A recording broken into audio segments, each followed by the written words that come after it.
ನಮ್ಮ ಶಿವಮೊಗ್ಗದ ವಿಮಾನ ನಿಲ್ದಾಣ ತುಂಬ ಬೇಗ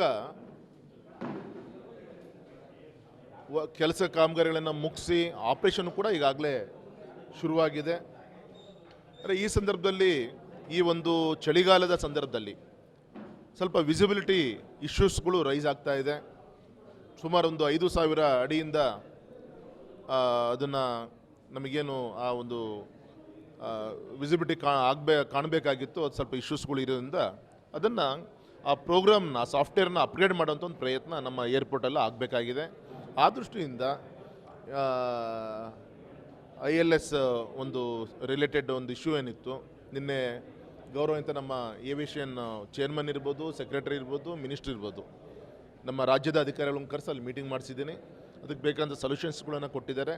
ಆದಷ್ಟು ಬೇಗ ಅದನ್ನು ಇನ್ನೊಂದು ತಿಂಗಳ ಸಮಸ್ಯೆನ ಬಗೆಹರಿಸುವಂಥ ಪ್ರಯತ್ನ. ಮತ್ತು ಸರ್ವೇ ಸಾಮಾನ್ಯ ತುಂಬ ಏರ್ಪೋರ್ಟಲ್ಲಿ ಫೆಸಿಲಿಟೀಸ್ ಇಲ್ಲ. ಇದೆಲ್ಲ ಏರ್ಪೋರ್ಟಲ್ಲಿ ಕೂಡ ಎದುರಿಸುವಂಥ ಒಂದು ಸಮಸ್ಯೆನೇ ಇದು. ಹಾಗೆ ಅಂತ ನಾನು ಇದನ್ನು ನಮ್ಮ ಅಧಿಕಾರಿಗಳು ತುಂಬ ಗಂಭೀರವಾಗಿ ತೆಗೆದುಕೊಂಡಿದ್ದಾರೆ. ಅದಕ್ಕೆ ಸಂಬಂಧಪಟ್ಟಂತೆ ಸ್ವಲ್ಪ ರಾಜ್ಯ ಸರ್ಕಾರದಿಂದ ಹಣವನ್ನು ಕಟ್ಟಬೇಕಾಗತ್ತೆ.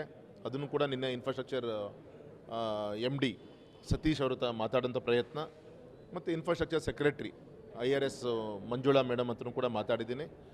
ಪ್ರೋಸೆಸ್ ಶುರುವಾಗಿದೆ. ಸೊ ಆದಷ್ಟು ಬೇಗ ಬಗೆಹರಿಯುತ್ತೆ. ಇನ್ನೂ ಒಳ್ಳೆ ಸರ್ವಿಸ್ ಕೊಡಲಿಕ್ಕೆ, ಬರುವಂಥದ್ದೆಲ್ಲ ಅಂತಾರಾಷ್ಟ್ರೀಯ ವಿಮಾನ ನಿಲ್ದಾಣ ಆಗಲಿಕ್ಕೆ ಎಲ್ಲ ರೀತಿಯಂಥ ಒಂದು ಏನು ಗಮನ ಕೊಡಬೇಕು ಅದಕ್ಕೆಲ್ಲ ಗಮನ ಕೊಡ್ತಾ ಇದ್ದೀವಿ.